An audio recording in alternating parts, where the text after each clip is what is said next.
It's almost universally accepted that fascists and Nazis are identical, and that they're both of the far right. This is never challenged, but it should be, because it isn't even remotely true. The fact is that fascists came from the revolutionary left. Their members marched under red flags on May Day, and their mandates focused on the state control of industry, collectivism, high tariffs, and workers' councils. Fascism's main theorists were Alfredo Rocco and Giovanni Gentili, a pair of committed Marxists who culled ideas from Hegel, Saint-Simon, Nietzsche, and Georges Sorel.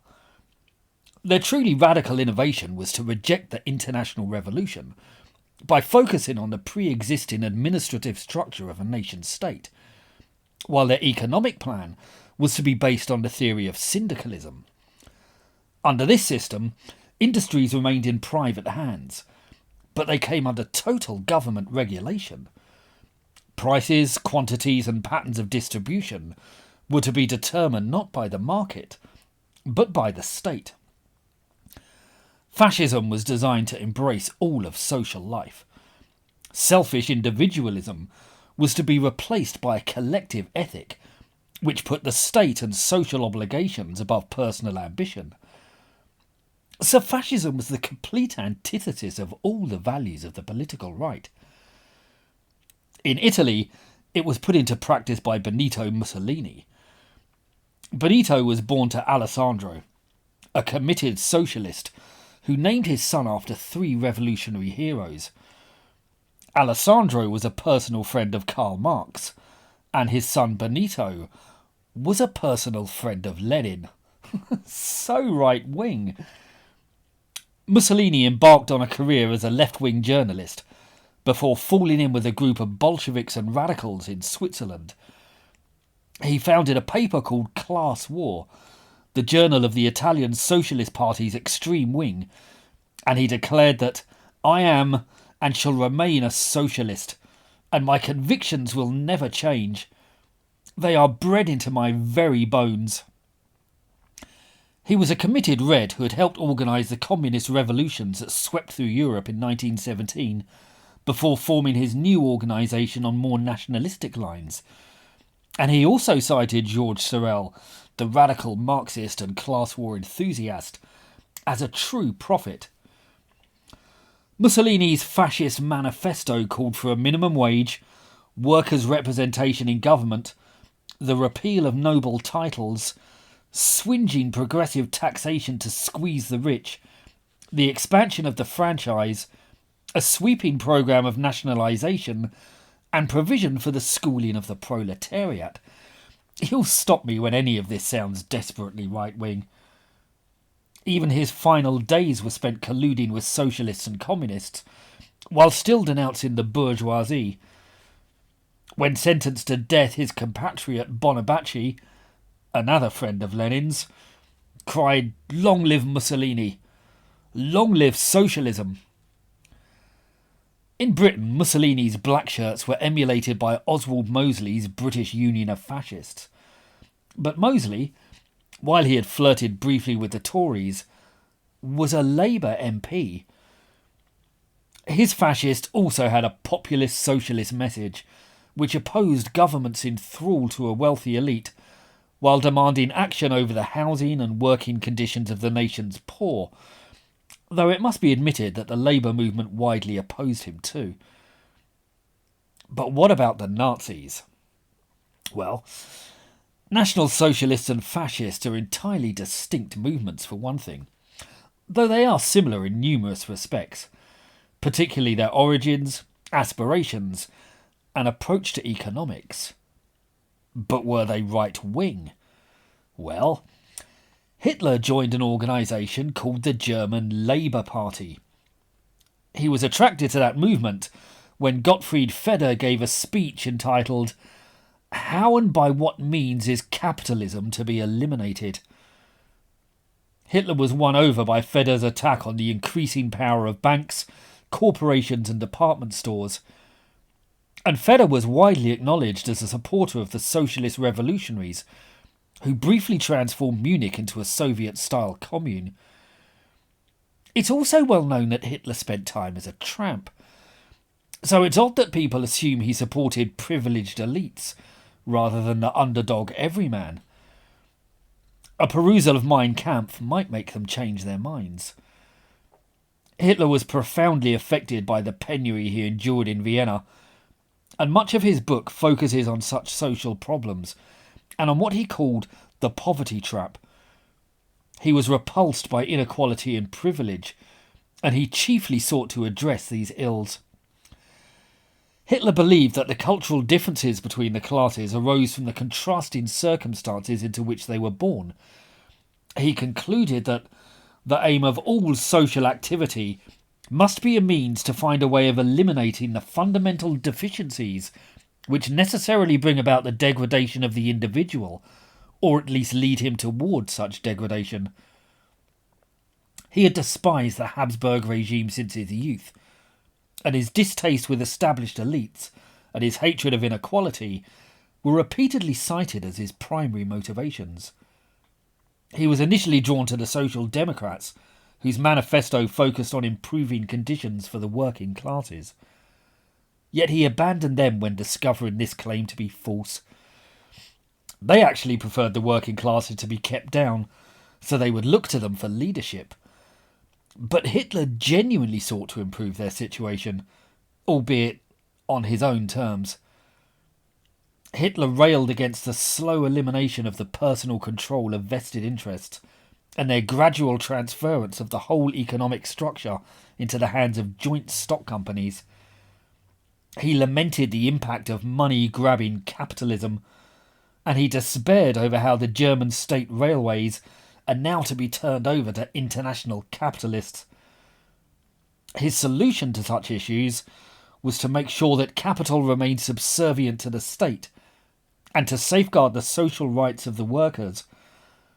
Hardly views which make him sound terribly right-wing. Hitler criticised the commercialisation of the German nation and the suggestion that commerce was the most effective method of reviving the nation's fortunes. He compared this approach unfavourably with that of their most significant neighbour, as France was restoring public education on a humanitarian basis, thus doing away with the idea that national life is dependent on commerce rather than on ideal values.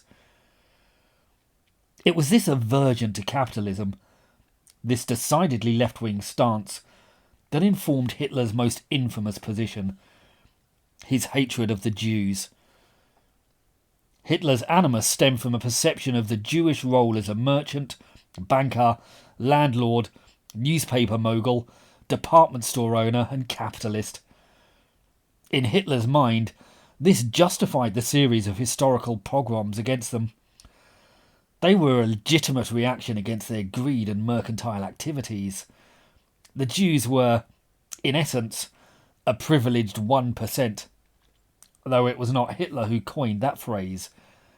It was Chairman Mao. Hitler argued that Jews had advanced their commercial interests since biblical times, specialising in exploitation while thriving off the toil of others. They effectively acted as a parasite on the societies in which they lived. Hitler claimed that only with the entrance of the Jew did the feeling of estrangement between employers and employees begin, which led at a later date to the political class struggle. That sounds like a banner headline from the Socialist Worker, but it's Adolf Hitler. He subscribed completely to the whole Rothschild world conspiracy theory. He believed that through Freemasonry, the Jew had grown to control governments, the press, the stock exchange, banking, and international high finance. And this malign plot resulted in him pulling the strings behind the scenes and directing international policies on a worldwide scale.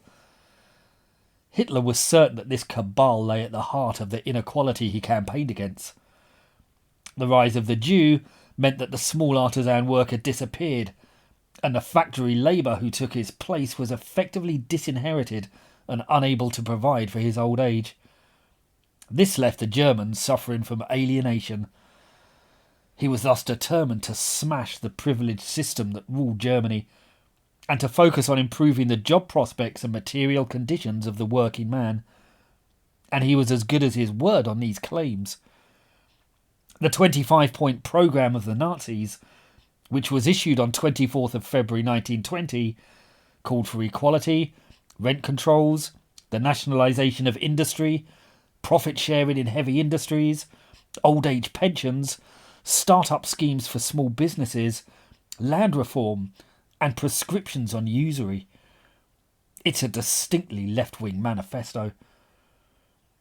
As the Nazi movement grew, two distinct groups emerged within its ranks. One was centred in Munich and sought to represent the likes of artisans and lower middle-class shopkeepers. But the north was dominated by a much larger youth movement. It focused on hostility to big corporations, department stores, and finance capital. This faction called for a revolution in social reform and an appeal to the working man. The most prominent figure in that northern faction was Gregor Strasser, who gathered a clique around himself that included his brother Otto, Heinrich Himmler, and Joseph Goebbels. Their National Socialism focused on anti-capitalism and demanded the nationalisation of heavy industry, profit sharing, and land reform.